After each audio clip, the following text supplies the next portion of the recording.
পিএসএলে বল হাতে সর্বোচ্চ উইকেট শিকার করলেন রিশাদ। এদিন ইসলামাবাদ ইউনাইটেডের বিপক্ষে অবিশ্বাস্য এক রেকর্ড করলেন বাংলাদেশের তরুণ এই লেগ স্পিনার। রিশাদের দুর্দান্ত বোলিংয়ে এদিন ফাইনালে উঠেছে লাহোর কালান্দার্স।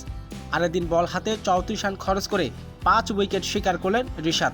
দর্শক, বিস্তারিত থাকছে ভিডিওর প্রতিবেদনে। দর্শক, দ্বিতীয় কোয়ালিফাই ম্যাচে ইসলামাবাদ ইউনাইটেডের বিপক্ষে খেলতে নেমেছে রিশাদের দল লাহোর কালান্দার্স। তবে এদিন শুরুতে টসে হেরে আগে ব্যাটিং করতে নেমেছে রিশাদের দল। তবে লাহোর কালান্দার্সের একাদশে সুযোগ পান রিশাদ এবং বাংলাদেশের অলরাউন্ডার সাকিব আল হাসান।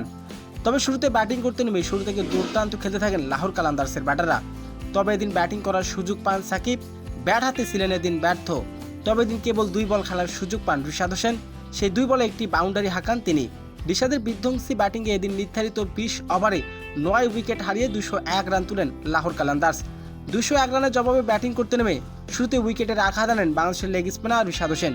রিশাদের বিধ্বংসী বোলিং দেখে রীতিমতো হতবাক সবাই।